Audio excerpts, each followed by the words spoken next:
Les relations réflexives. On sait tous ce que c'est, mais sait-on vraiment ce qu'est une relation qui est non réflexive ?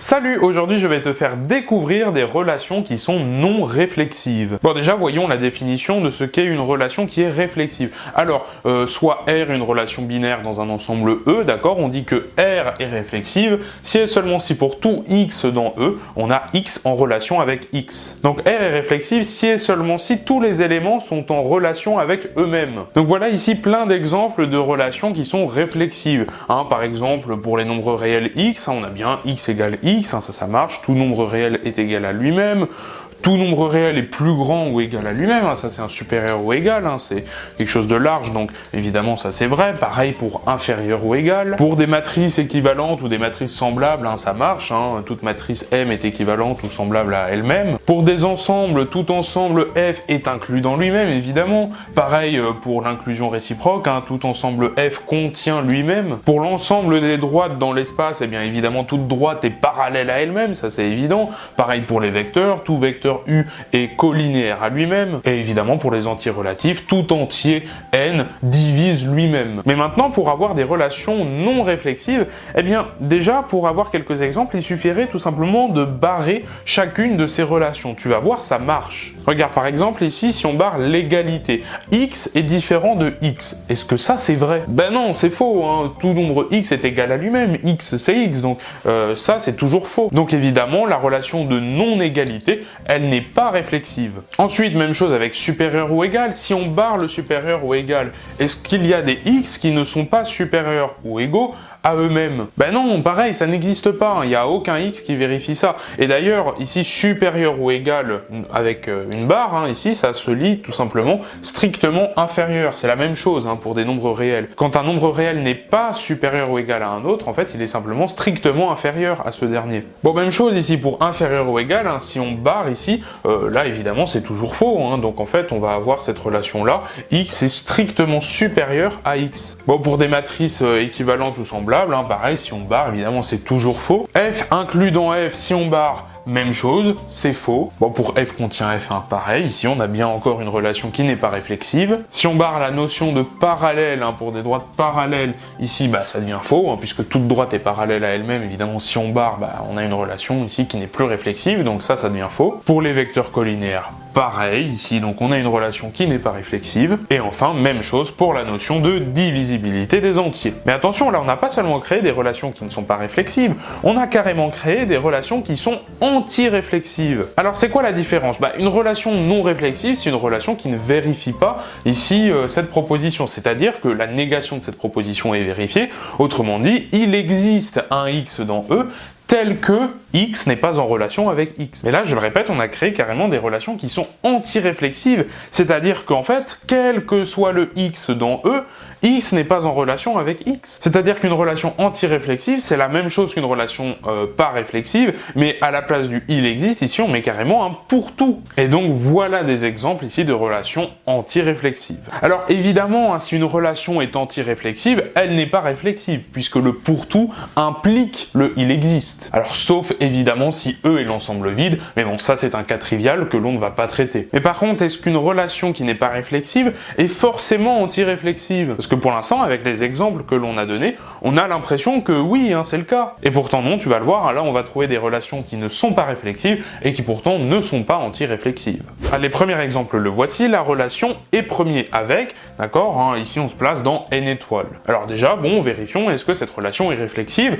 Ici évidemment que non, par exemple si je prends 2, 2 est premier avec 2, ça c'est faux, 2 n'est pas premier avec 2. Donc ici on répond à la deuxième condition, R n'est pas réflexive, d'accord, puisqu'il existe bien un X appartenant à E tel que X n'est pas en relation avec X.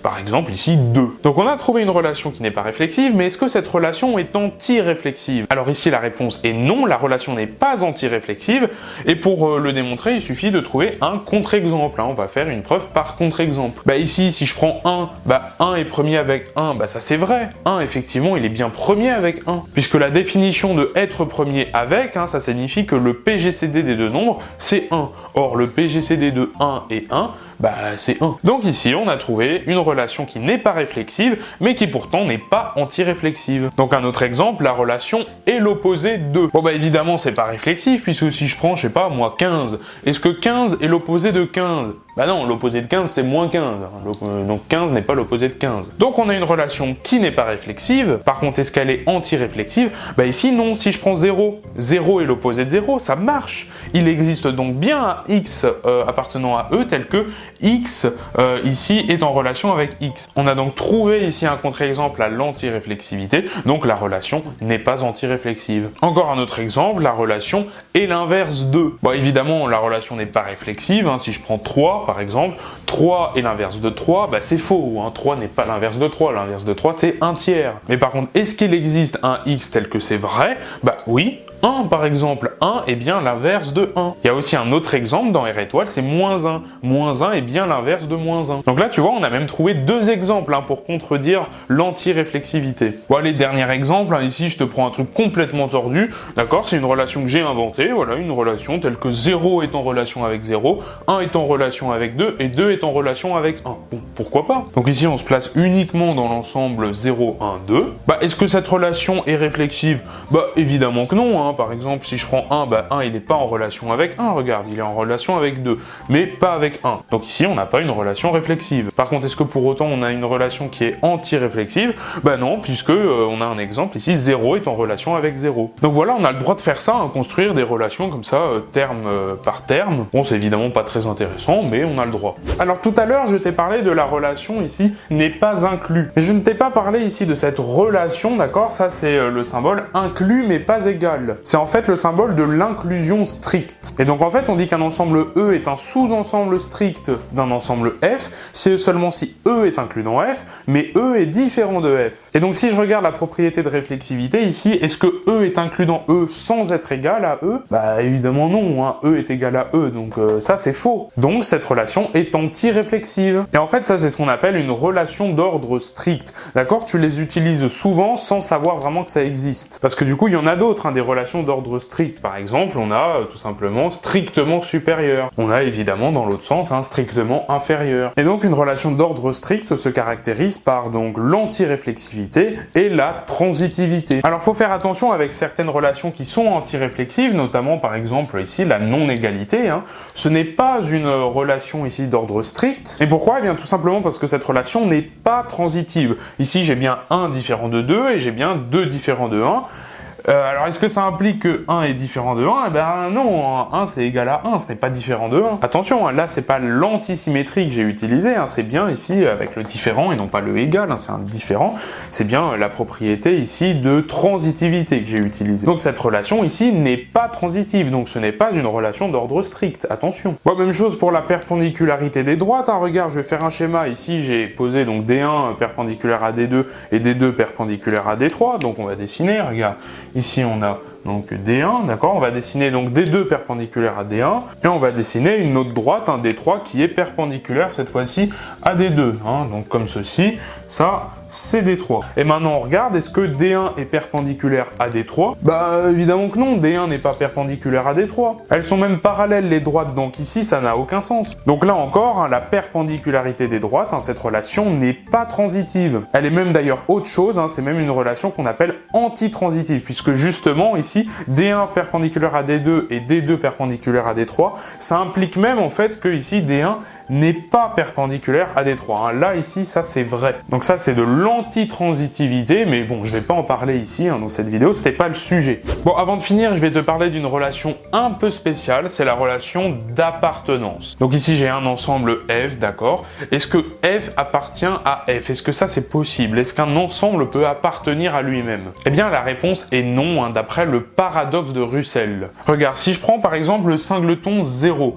d'accord? Si je veux qu'il appartienne à lui-même, ça voudrait dire que dans l'ensemble, du coup, ça devient plus un singleton, il faudrait qu'il y ait aussi le singleton 0. Donc, à la place d'avoir juste 0, on va avoir le singleton 0. Mais là, ça suffit pas. Si je ferme la collade, il va pas appartenir à lui-même. Il faudrait que, du coup, il contienne aussi l'ensemble qui contient 0 et le singleton 0. Donc, on va avoir, du coup, 0, singleton 0, comme ceci. Là, ça suffit toujours pas, puisque du coup, on a rajouté un terme dedans. Donc, il faudrait aussi qu'il contienne l'ensemble qui contient 0, singleton 0, et puis l'ensemble qui contient 0 et le singleton 0.